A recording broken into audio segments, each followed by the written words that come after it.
Oke, ya teman-teman, karena sudah pada kumpul, kita tunggu dua orang lagi lah, nggak apa-apa sambil jalan ya, biar nggak kelamaan.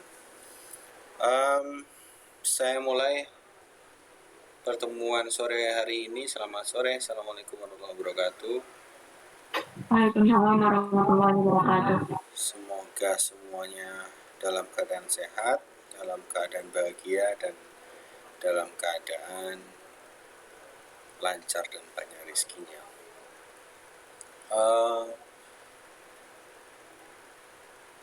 Kita sudah masuk pertemuan ke-5. Hari ini kita ngobrol tentang manajemen sumber daya. Ya, kalau kemarin sudah ngobrolin banyak hal terkait dengan apa yang teman-teman kerjakan, yang teman-teman presentasikan, dan mudah-mudahan teman-teman sudah bisa mulai untuk mentransformasikan apa yang kemarin disampaikan, apa yang kemarin dipresentasikan ke dalam sebuah format laporan. Mulai dicicil, nanti pada akhir UAS sekali lagi saya mengingatkan bahwa akan ada laporan akhir berupa project report. Ya, nanti silakan dicicil, boleh pakai proyek yang kemarin dipresentasikan atau bahkan mungkin proyek lain. Itu saya mengingatkan itu. Kemudian sebentar, saya cek dulu catatan saya. Kira-kira ada hal yang saya lupa atau enggak.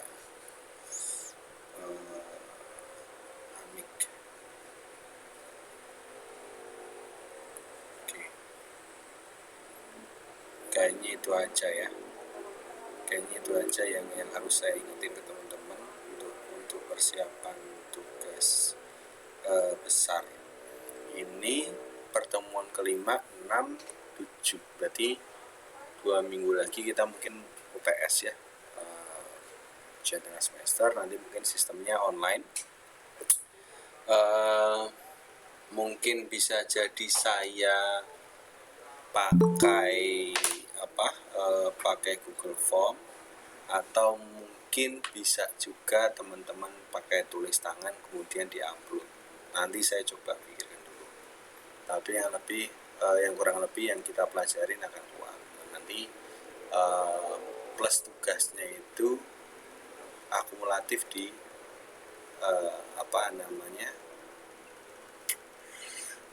laporan ya, di laporan akhir. Nanti silakan teman-teman saling berdiskusi satu sama lain. Harapan saya karena kan kemarin presentasinya berkelompok, laporannya pun nanti juga nggak apa-apa berkelompok, tapi saya berharap teman-teman maksimal untuk membuat laporannya, karena dikeroyok kan, satu kelompok berapa, 3 orang ya kalau nggak salah. Perbagian jadi dimaksimalkan, nanti setiap bagian laporan itu monggo silakan dibagi-bagi satu sama lain, sehingga nggak numpuk pekerjaannya di satu orang ya. Nah, jadi nggak ada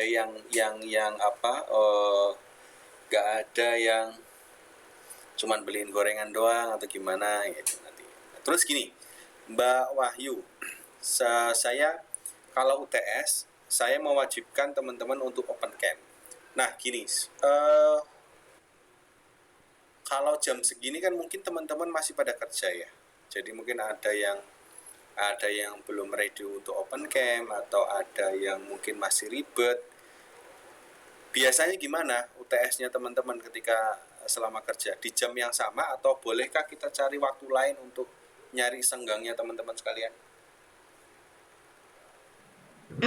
Nyari waktu kayaknya boleh, Pak. Boleh ya?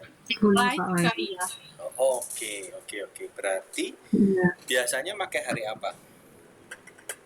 Iya, di hari yang sama, hanya jamnya aja Pak yang berbeda. Jam berapa? Teman-teman jam berapa? Jam 7. Kesepakatan bersama aja. 7 malam?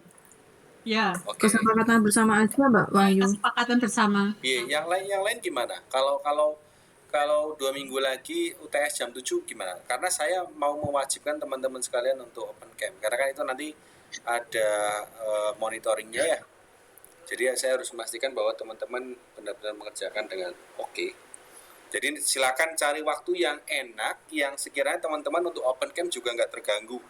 misalnya nggak di tempat kerja atau nggak di misalnya katakanlah ada yang di pabrik, nggak di pabrik gitu loh. Kalau di rumah kan enak. Silakan. Enaknya kira-kira jam berapa teman-teman? Oh, nanti diskusikan di grup aja ya Pak, nanti kita info. Oh gitu ya? Gitu. Ya wes, silakan. Iya. Diskusikan nanti info ke saya ya jamnya ya. Iya. Oke. Terima kasih. Iya. Terus saya mohon izin untuk share screen. Kok nggak muncul? Tuh, mana nih? Kok nggak muncul? Nah. Oh. Maaf ya, saya izin untuk share seluruh layar karena jendela saya nggak muncul nih karena saya pakai PDF, ininya nggak muncul, mana ya? Ini muncul dia. Oke, hari ini saya pakai PDF, lagi males pakai PowerPoint, sama aja ya. Jadi pertemuan hari ini kita ngomong tentang manajemen sumber daya proyek. Sumber daya di dalam proyek itu nggak enak banget ya, mulai ngobrolnya langsung tiba-tiba sumber daya proyek itu adalah bla bla bla.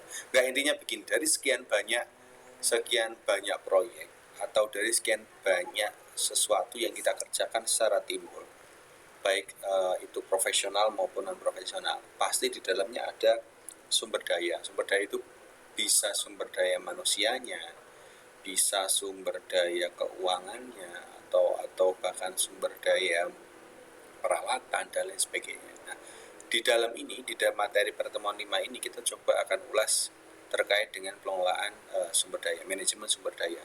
Karena kita jelas ya, nggak mungkin bisa mengerjakan suatu pekerjaan ataupun proyek ketika sumber daya ini tidak bisa kita manfaatkan atau tidak bisa kita tempatkan secara maksimal. Contoh, ada salah satu dari kalian yang saya nggak usah ngarang deh, yang kemarin aja deh, yang mie apa itu ya, di dalam sebuah siklus itu kan tentu ada yang namanya pegawai, kemudian ada namanya modal pasti, kemudian ada namanya perputaran uang atau omset, atau mungkin ada produk sumber daya yang bisa kita olah dan itu menuntut untuk habis karena itu makanan. Nah, itu kalau tidak bisa dikelola atau tidak bisa dimanage dengan baik, tidak bisa diatur dengan baik, maka siklus yang terjadi itu tidak akan sempurna. Kayak contoh misal katakanlah sumber daya manusianya ya, misalnya pegawai atau mungkin bahkan kemarin kita ngomongin tentang pelayan ya, ngomongin tentang waiters ya, di sebuah siklus itu kalau kita tidak bisa mengolah dengan baik dan mungkin nggak ada supervisornya atau mungkin orangnya kerjanya asalan, nganternya salah-salah, terus kemudian apa lagi, nggak lihai atau kurang responsif sama pelanggan, maka kita akan kehilangan customer, kita akan kehilangan banyak kepercayaan. Nah, maka sumber daya manusia di dalamnya yang bekerja atau menyusun di dalamnya harus benar-benar di-manage dengan baik. Atau bahkan ada pelatihan, biasanya kalau mau orang ikut kerja di satu tempat itu kan ada pelatihan ya, biasanya kalau terkait dengan perhotelan atau hal-hal macam-macam lah yang terkait dengan layanan, itu pasti dilatih atau di training. Nah, itu salah satu bagian dari manajemen sumber daya di dalam sebuah proyek. Nah, itu hanya sebagian contoh saja, tapi kita akan ngomongin tentang sumber daya proyek yang terkait dengan sistem informasi. Ya, kalau kemarin kita ngobrol, kalau teman-teman masih ingat ya, 2 minggu lalu kita ngobrol tentang sumber daya manusia yang ada di proyek sistem informasi. Dan siapa-siapa orang yang di dalamnya adalah orang-orang yang memiliki kompetensi baik di bidang teknologi ataupun di bidang manajemen. Kita tidak perlu seorang waiters atau kita tidak selalu perlu seorang pelayan, tapi kita perlu seorang manajer proyek atau bahkan kita perlu seorang PR atau public relation yang nantinya akan membantu menghubungkan kita atau mengupdate progres kita ke konsumen atau bahkan bahasanya ya mengkomunikasikan ke konsumen lah, bagaimana mengatur ritme komunikasi dengan konsumen, memberitahukan proyek yang sedang berjalan kepada konsumen, progresnya seperti apa. Nah itu kurang lebih nanti yang diambil oleh PR atau yang dilakukan oleh PR, salah satunya. Oke, nah di sini di dalam sumber daya proyek ada 3 aspek. Sorry, sebelumnya di gambar ini agak menumpuk tulisannya dan mungkin saya beberapa tidak pakai spasi karena ada waktu editing saya agak lupa dan buru-buru, tapi kurang lebih bisa dibaca lah. Sumber daya proyek yang pertama ada sumber daya manusia, ya. Sumber daya manusia jelas itu sumber daya yang sangat krusial. Siapa yang mengerjakan proyek atau pekerjaan kalau bukan manusia? Kita aja manusia, ya. Di situ ada jumlah, keahlian, dan lokasi. Gini teman-teman, tidak selalu pekerjaan itu akan cepat selesai berdasarkan jumlah pekerja yang ada di dalamnya. Bisa jadi justru malah dengan pekerjaan yang teknis kita menurunkan orang banyak, itu akan bikin ribet dan akan membuat pekerjaan itu lama. Kayak contoh, kita buat aplikasi sistem informasi katakanlah sistem informasi akademik. Apa kita butuh 100 orang, apa kita butuh 150 orang? Tidak. Kadang menyelesaikan hal itu bisa kita selesaikan dengan 1 orang, 2 orang, atau bahkan 3 orang. Cukup dengan 2 orang tim yang mungkin yang satunya front end, yang satunya back end, terus kemudian ada satu lagi manajerialnya, cukup. Tapi proyek itu bukan berarti tidak membutuhkan sumber daya banyak, bukan. Pada satu ketika akan membutuhkan sumber daya banyak. Contoh pemasaran. Saat pemasaran sistem informasi yang sudah kita bangun. Mungkin ketika bangun boleh dikata 1 orang, 2 orang, 3 orang bekerja, oke. Tapi ketika pemasaran dan kita harus memasarkan atau mengenalkan produk itu ke orang lain, dan orang lain harus tahu, kita akan butuh banyak orang. Nah di situ baru bisa kita tempatkan orang banyak untuk melakukan promosi dari aplikasi kita. Tapi kalau misal katakanlah kita sewa 50 orang untuk promosi, oke, jalan di lapangan. Tapi kalau kita sewa 50 orang untuk membangun aplikasinya, akan amburadul. Mungkin 1 orang ada yang bikin menu, satunya yang lain bikin kontak as, satunya lagi bikin apa lagi, itu nggak bisa. Karena itu teknis. Jadi pekerjaan mungkin yang sifatnya teknis tidak selalu membutuhkan jumlah orang banyak. Contoh lagi yang lain, mungkin bukan sistem informasi, yang gampang dibayangin. Pekerjaan bangunan tentu yang teman-teman pernah tahu istilah tukang dan laden mungkin ya, atau tukang sama satunya tenaga lah, bahasanya begitu. Coba bayangkan ketika mengerjakan satu ruangan, kita sewa 10 tukang dengan 5 tenaga, 15 orang. Padahal pekerjaannya teknis sekali. Ya bisa jadi malah membuang uang, membuang resource, dan membuang waktu. Kenapa? Karena yang satu mengerjain, yang satunya diem aja. Karena pekerjaannya udah dipegang. Terus satunya bingung mau ngerjain apa. Ketika pegang apa yang dia kerjain nggak beres. Nah itu rempuyuan, apa ya bahasanya? Bahasanya ngeroyok pekerjaan seperti itu tuh tidak bagus. Beda lain halnya dengan cerita kita mengerjakan sebuah proyek yang luasannya 1 hektar. Kita sewa 10 tukang atau berapalah 50 tukang, itu mengerjakan spot-spot masing-masing yang dibagi secara merata, itu akan menjadi lebih efisien. Tapi kita harus lihat dulu skop pekerjaan dengan jumlah, keahlian, dan lokasi. Itu tadi, skopnya itu pasti akan salah satunya ya akan berintegrasi dengan lokasi, dengan tempat. Ya, masing-masing punya keahlian. Programmer misal, ya sudah disuruh ngoding, jangan programmer disuruh manajemen. Orang manajemen mungkin boleh mengatur keuangan tim dan lain sebagainya. Orang PR jangan suruh ngoding, suruh ngadepin klien. Jangan orang ngoding suruh ngadepin klien. Orang PR harus bisa ngadepin orang.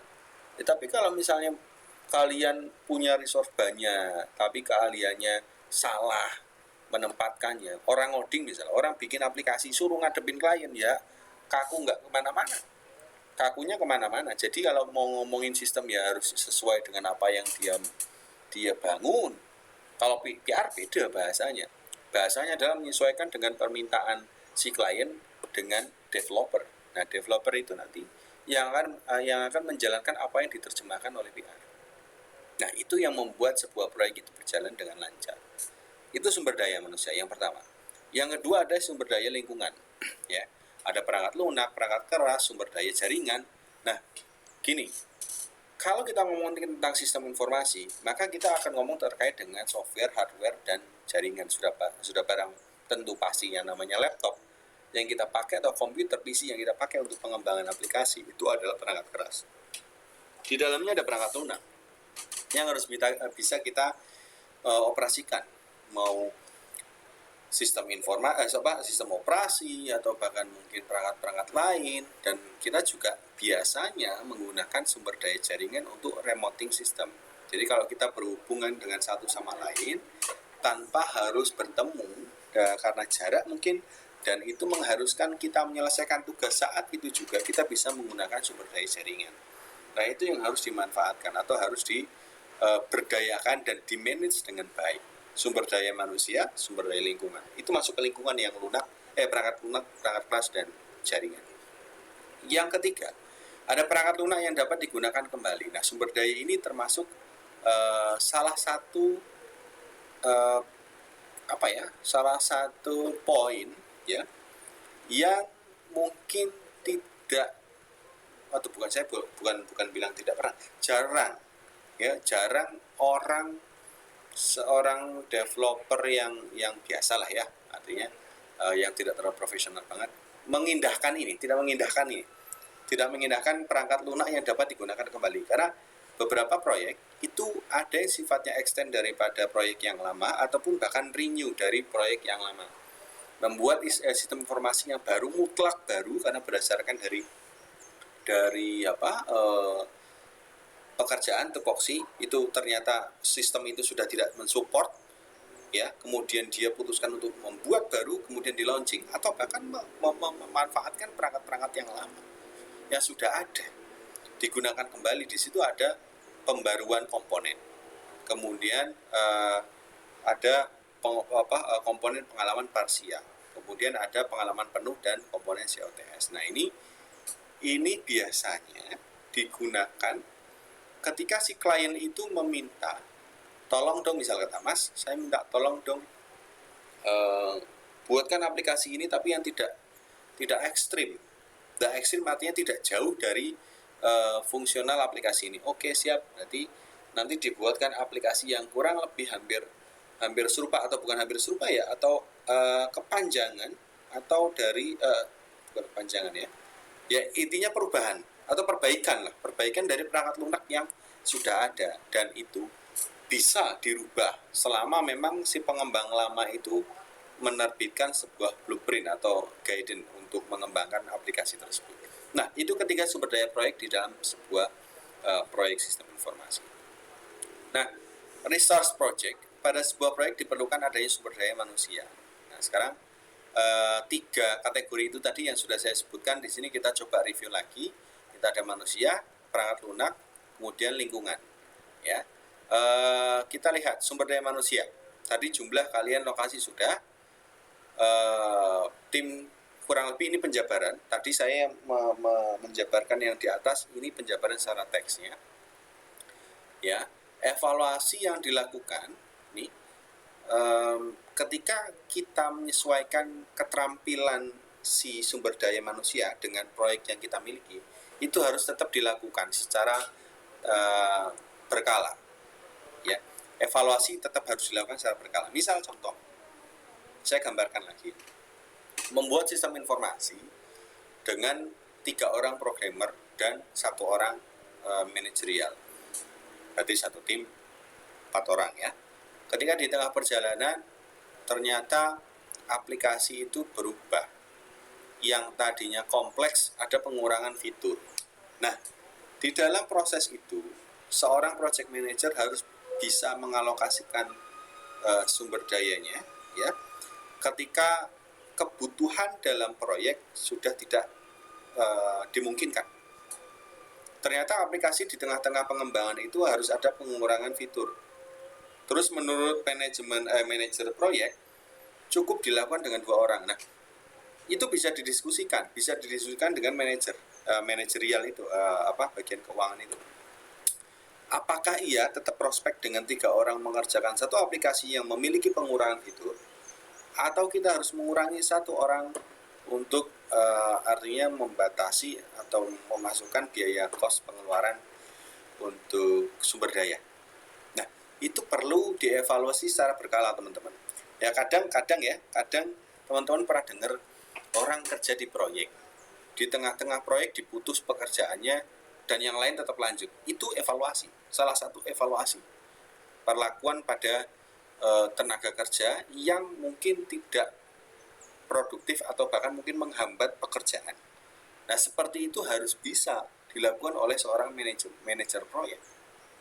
Kita tidak bisa berdasarkan kasihan atau bagaimana, ya artinya bukan berarti kita harus tidak punya hati. Kita tetap punya hati, tapi kita harus melihat progres ke depan pekerjaannya akan molor dengan 3 orang atau cukup dengan 2 orang. Itu harus bisa diambil keputusan. Ya, karena terkait dengan sumber daya manusia, jumlah keahlian dan lokasi tadi. Oke, perangkat lunak juga sudah saya jelaskan tadi, perangkat lunak yang dapat digunakan kembali. Kemudian, nah, ini ada resource software yang biasanya diimplementasikan oleh orang-orang pengembang sistem informasi atau bahkan pengembang aplikasi lain, bukan hanya sistem informasi. Yang pertama, komponen jadi yang dapat dibeli. Ya. Perangkat lunak yang dapat diperoleh dari pihak ketiga atau proyek masa lalu. Biasanya begini, kalau kita diminta satu organisasi, satu instansi atau perorangan untuk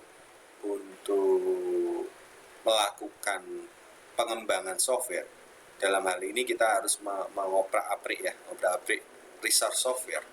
Maka yang pertama ini adalah kita bisa memperoleh dari pihak ketiga atau proyek masa lalu. Kita bisa ambil source atau ambil aplikasi yang sudah ada dari pengembang yang kemarin atau pengembang sebelumnya. Biasanya ada juga yang ngasih atau ada juga yang tidak ngasih sama sekali. Karena begini, sangat wajar sekali kok. Masing-masing pengembang itu punya privasi atau punya batasan masing-masing. Ada juga yang mungkin karena dia dibayar sekian, kemudian aplikasinya dibeli, ya sudah, dia hanya sebatas itu menjual, selesai. Ada yang mau minta diajarin, nggak dikasih. Ada yang seperti itu.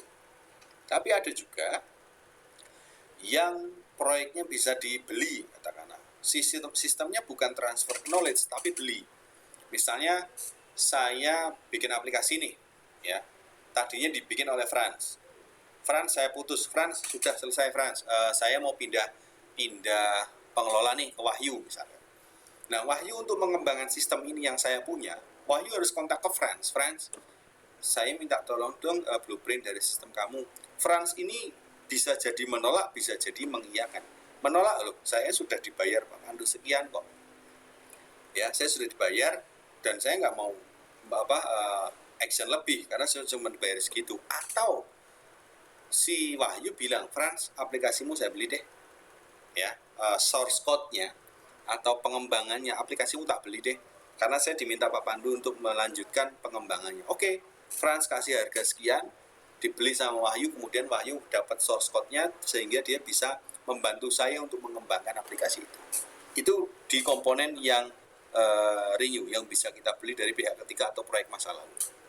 Kemudian proyek pengalaman penuh, spesifikasi rancangan kode dibangun untuk proyek-proyek masa lalu dan yang mirip dengan perangkat lunak yang akan dibangun proyek saat ini. Nah, kita bisa mengambil juga sebuah resource dari aplikasi yang sudah ada, tapi tidak kita pakai, bukan untuk dipakai, hanya untuk kajian atau ya di sini dikatakan bahwa ini proyek komponen pengalaman penuh.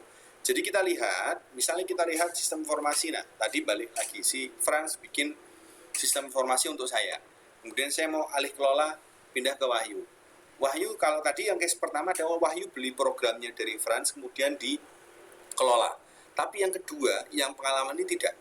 Wahyu hanya melihat programnya Franz, diamati, kemudian ditiru. Wahyu bikin dari nol, bikin baru lagi. Itulah komponen pengalaman penuh, ya. Jadi kode itu bisa diuji atau dilihat untuk membangun sebuah proyek yang mirip. Proyek yang mirip yang sehingga yang bisa saya pakai untuk periode berikutnya.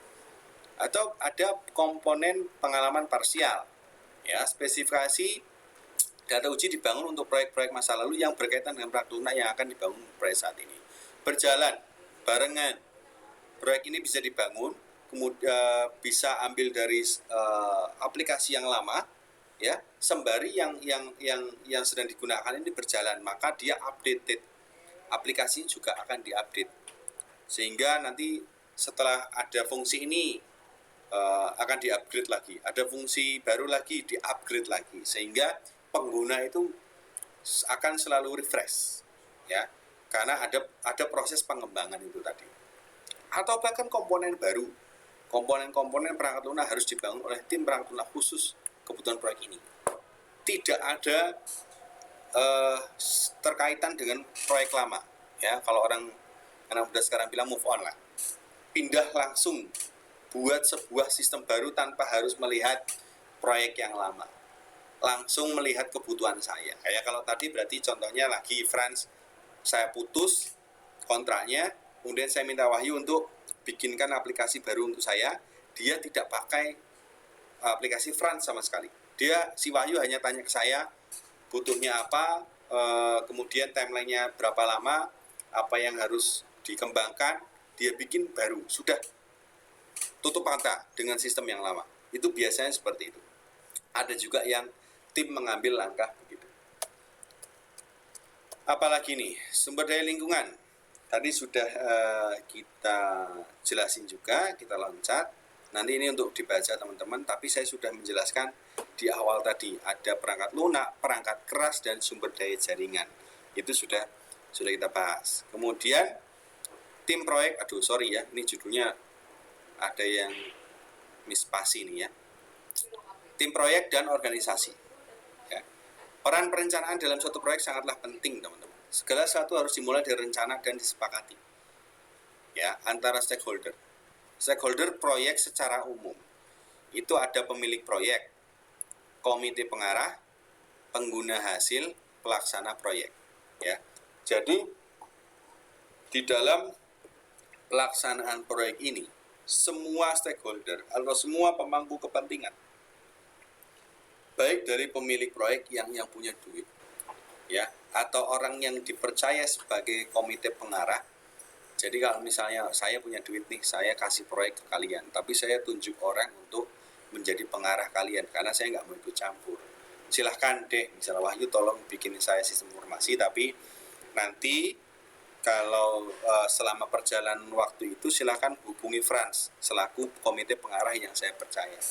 Proyek yang saya mau nanti akan saya limpahkan ke Franz secara konsep, kamu ikut. Itu harus dilibatkan. Tim proyek dan organisasi, di dalam sebuah tim proyek dan organisasi itu harus dilibatkan. Pengguna hasil, Wahyu, saya minta kamu untuk bikinkan saya sistem informasi. Setelah selesai, tolong nanti training semua pegawai-pegawai saya. Karena nanti yang menggunakan sistem bukan saya, tapi orang-orang yang bekerja di tempat saya. Terus kemudian pelaksana proyek, ya salah satunya project manager si Mbak Wahyu itu tadi, dan timnya itu harus dilibatkan dalam sebuah obrolan serius, atau bahkan di sini dikatakan disepakati bersama antar para stakeholder. Siapa? Ini semua. Maka harus dilibatkan semuanya, pemilik proyek harus tahu timelinenya berapa lama, komite pengarah harus dikasih tahu, saya mau diarahkan model begini. Pengguna hasil harus dikasih tahu, apalagi pelaksana proyek harus tahu semuanya. Nah, itu dia tim proyek dan organisasi. Kemudian stakeholders proyek sistem informasi, kita lihat di sini ada manajer senior yang mendefinisikan isu-isu bisnis yang sering memiliki pengaruh signifikan pada proyek, ada manajer proyek, ada praktisi, ada pelanggan, ada pengguna akhir.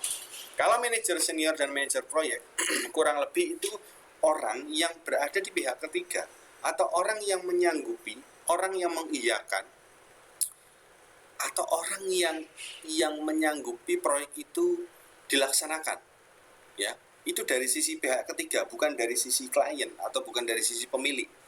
Di situ ada praktisi juga yang memberikan keterampilan teknis yang diperlukan ada analisis sistem, desainer sistem, programmer. Desainer sistem itu nanti terkait dengan user interface atau tampilan, ya. Kita ngomongnya tampilan yang ada di website yang menurut si pemilik proyek sesuai atau tidak. Biasanya begitu. Kemudian ada pelanggan dan pengguna akhir. Itu sudah barang pasti pemilik, ada di bagian pemilik, ya. Bagian dalam dari si pemilik, karena di situ dia yang akan menggunakan aplikasi tersebut. Nah, ini stakeholder ini perlu teman-teman pahami, sehingga nanti kalau bikin laporan, teman-teman tidak bingung siapa-siapa saja yang harus terlibat. Katakanlah Frans sebagai pimpinan proyek, kemudian Wahyu sebagai pelanggan, ada siapa lagi sebagai praktisi. Nah, itu teman-teman membaginya sudah berdasarkan apa yang kita pelajari pada hari ini. Manajer proyek, pimpinan proyek adalah seorang yang ditunjuk untuk ditetapkan bertanggung jawab terhadap kegiatan harian pengolahan. Jadi nanti harusnya konsepnya ketika seorang manajer proyek mengajukan presentasi atau mengajukan konsep, dia yang lebih dominan.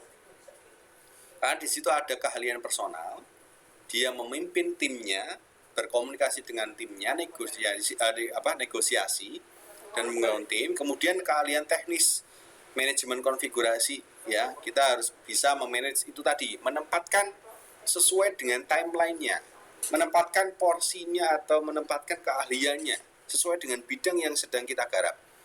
Ya, kita kalau bikin sistem informasi, bikin coding, bikin aplikasi, jangan sekali-kali memasukkan banyak orang manajemen, ndak laku, ndak akan jalan. Kita banyakkan masukin programmer, engineer, paling orang manajemen hanya berapa, 1 atau 2 orang. Yang di sini harus ada keahlian manajemen juga dan keahlian mengenai situasi, menangani situasi.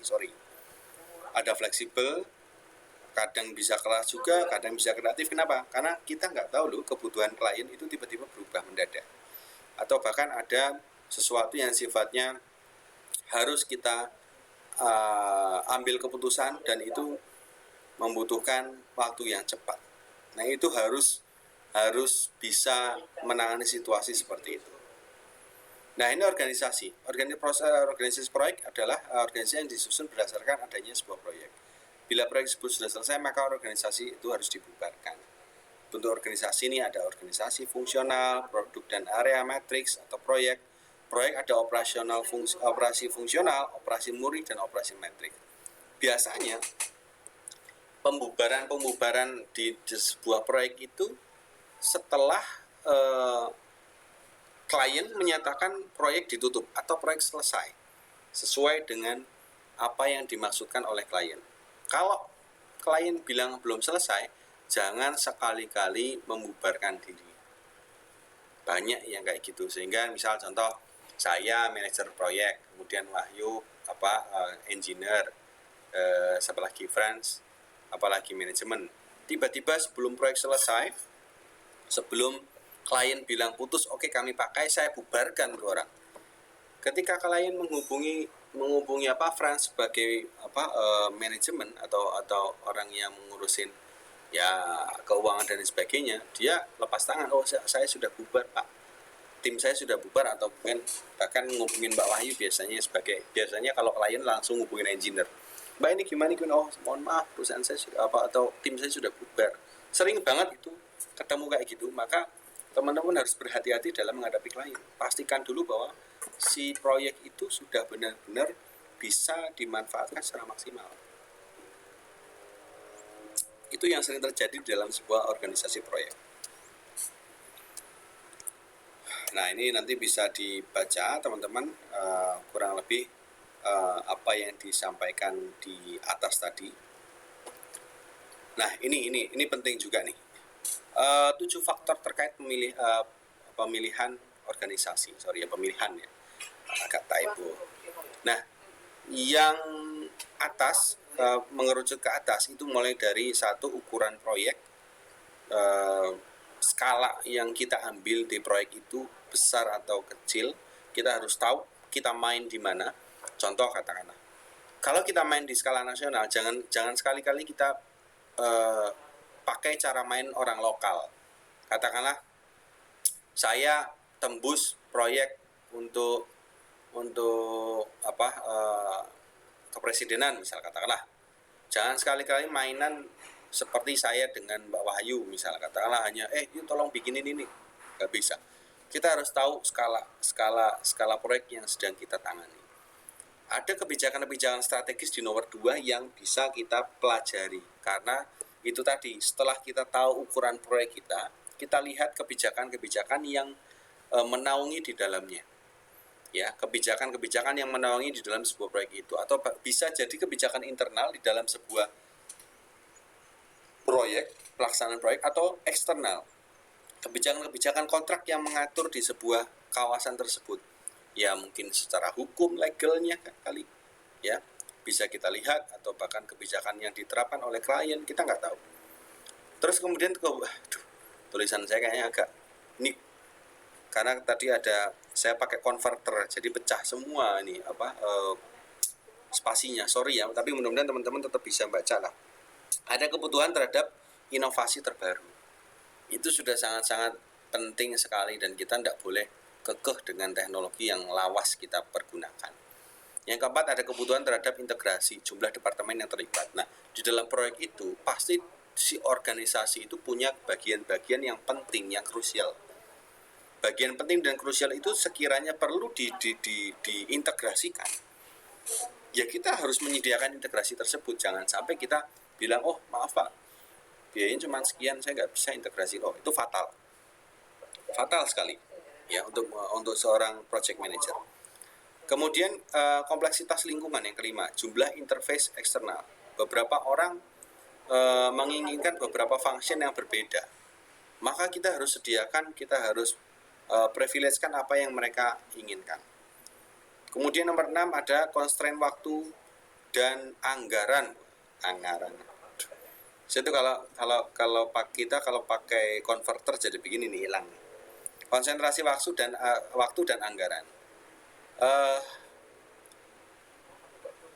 Constraint waktu ini terkait dengan beban yang kita terima dari si klien.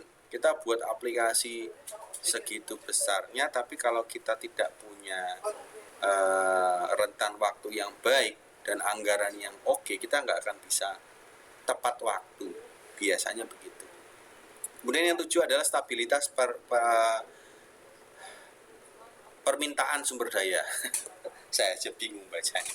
Stabilitas permintaan sumber daya. Ya, sumber daya ini harus sesuai dengan apa yang dibutuhkan atau requirement dari si pemilik proyek. Kalau saya minta programmer, ya programmer, jangan sekali-kali menghadirkan orang yang hanya bisa memanajemen. Orang manajemen banyak, satu aja cukup. Dia bisa memanage beberapa banyak engineer. Tapi kalau orang engineer satu, orang manajemennya banyak, wah itu repot. Si engineer harus ngikut manajemen yang mana, bingung dia. Nah, semakin tinggi level ke-7 faktor ini, maka dibutuhkan otonomi dan wewenang yang lebih banyak. Dan tim proyek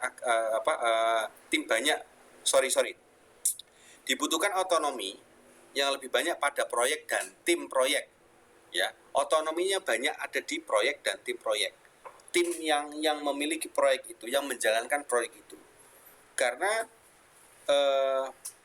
level ke-7 faktor ini harus benar-benar dipegang atau harus benar-benar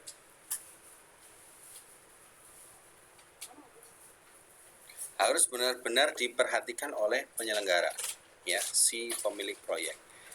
Kalau enggak, ya sudah, fatal. Akhirnya proyek molor, mungkin nggak bisa dijalankan atau tidak bisa dilanjutkan, atau bahkan parahnya aplikasi nggak bisa berjalan. Dan buang-buang waktu, buang-buang tenaga dan biaya. Oke, itu slide terakhir dari saya. Silahkan teman-teman, nanti ini ada tugas untuk di rumah. Buatlah sebuah organisasi proyek fungsional, proyek murni, dan proyek matriks. Ya, tugas dikumpulkan ya ini pertemuan berapa nih? Ini pertemuan kelima. Ya bolehlah. Pertemuan 7 kan kita UTS ya. Sebelum UTS kalau bisa dikumpulkan. Ya, sebelum UTS masing-masing ini tugas pribadi, masing-masing mengumpulkan ke email saya. Sudah pada nyatet email saya? Belum, Pak. Belum. Belum, Pak. Oke. Nanti saya ini ya. Saya kasih di grup ya. Nah, ini nanti silakan di download. Teman-teman sudah bisa download di WordPress saya. Saya kopikan linknya di chat ya.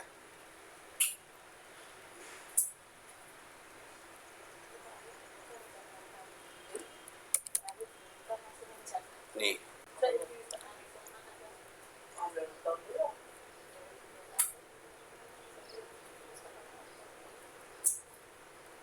Mana sih?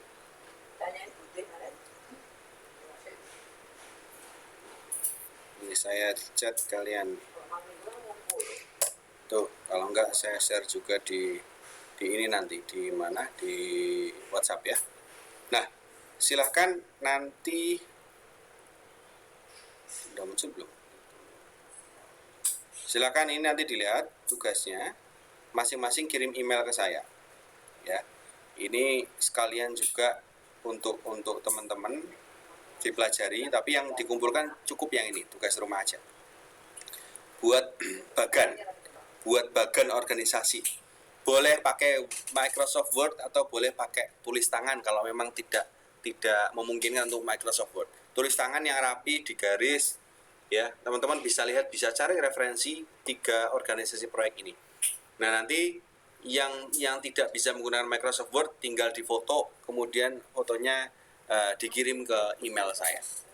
Oke, email saya nih saya kasih di grup PSI.